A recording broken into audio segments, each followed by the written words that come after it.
Hello అండి, welcome to another video. ఈ వీడియోలో నేను చూపిస్తున్న ఈ శారీ వచ్చేసి ఒక కస్టమర్ది అనమాట. సో ఈ శారీకి వచ్చేసి ఫ్రంట్ పార్ట్లో మనకి పోట్లీ బటన్స్ పెట్టి స్టిచ్ చేయమన్నారు. అండ్ సింపుల్గా అండ్ లాంగ్ ఫ్రాక్ అనార్కలి మోడల్లో అండ్ కింద వచ్చేసి పీకో చేయమని చెప్పారనమాట. సో టోటల్గా ఈ శారీ కాస్ట్ వచ్చేసి 200 రూపీస్, ఓన్లీ 200 అనమాట. ఇది ఆఫర్లలో పెట్టారు.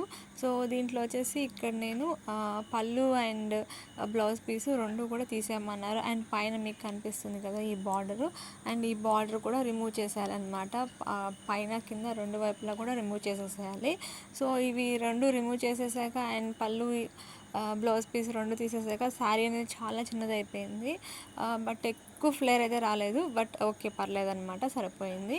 అండ్ ఇక్కడ వీళ్ళు చెప్పిన డిజైన్కి వచ్చేసి మనం నార్మల్గా ఫ్రంట్ పార్ట్ ఎలా అయితే కట్ చేసుకుంటామో బాడీ మెజర్మెంట్స్ ప్రకారం, సో అదే విధంగా కట్ చేసేసుకోవాలి. తర్వాత ఏంటంటే దీనికి షోల్డర్ అనేది చాలా చిన్నగా పెట్టమన్నారనమాట. సో కాబట్టి నేను ఆల్మోస్ట్ 2.2 ఇంచెస్ వరకు షోల్డర్ అనేది తీసుకున్నాను. అండ్ ఫ్రంట్ పార్ట్లో వచ్చేసి రౌండ్ నెక్ అనమాట, విత్ పోట్లీ బటన్స్ లైన్ అనేది వస్తుంది, స్ట్రైట్ లైన్.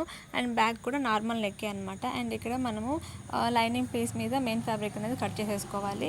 సో ఇదే విధంగా కట్ చేసుకొని తర్వాత ఇక్కడ మనకి మామూలుగా అయితే లైనింగ్కి మనం ఎక్స్ట్రా క్లాత్ పెట్టి కట్ చేసుకోవాలి, ఒక 1/2 ఇంచు, అంటే మనకి బటన్స్లో స్టిచ్చింగ్లో పోతుంది కాబట్టి. బట్ ఇక్కడ అలా అవసరం లేదు. ఇక్కడ మెయిన్ ఫ్యాబ్రిక్కి మనము ఒక 1 ఇంచ్ అనేది ఎక్స్ట్రా పెట్టి కట్ చేసుకుంటున్నాం అనమాట. సో ఇలా కట్ చేసుకోవడం వల్ల మనకి బటన్స్ అనేది మెయిన్ ఫ్యాబ్రిక్ మీద స్టిచ్ చేయడం వల్ల దాన్ని మనం ఉల్టా చేసుకొని స్టిచ్ చేసుకునేటప్పటికి మనం ఎలా స్టిచ్ చేసామో కూడా బయట వైపుకి కనపడదు అనమాట. సో కాబట్టి ఈ మెథడ్ని అయితే మీరు ఈజీగా ఫాలో అవ్వచ్చు. సో ఇక్కడ మనము నెక్ మార్కింగ్ దగ్గర నుంచి పై వైపున అండ్ కింద వైపున ఒక 1 ఇంచ్ వదిలేసుకొని తర్వాత మనం మార్కింగ్ చేసుకోవాలి. ఎన్ని బటన్స్ కావాలని చెప్పేసి దాని ప్రకారం మార్కింగ్ చేసుకోవాలి. అండ్ ఇక్కడ బటన్స్ అనేది స్టిచ్ చేసేసేయాలన్నమాట స్ట్రైట్గా. ఇలా స్టిచ్ చేసిన తర్వాత అంటే దీనికి మెయిన్ కింద ఏంటంటే బక్రం పీస్ అనేది కంపల్సరీ పెట్టాలి. సో అది పెడితేనే మనకి స్టిఫ్నెస్ అనేది వస్తుంది అండ్ నీట్ ఫినిషింగ్ అనేది వస్తుంది అనమాట.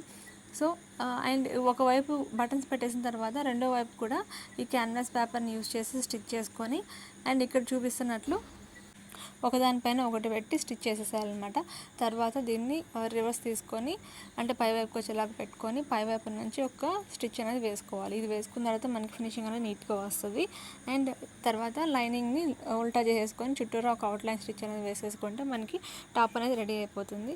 ఫైనల్గా డ్రెస్ రెడీ అయిన తర్వాత ఇలా ఉంది. మీకైతే వీడియో నచ్చినట్లయితే please like, share and subscribe my channel. Thank you.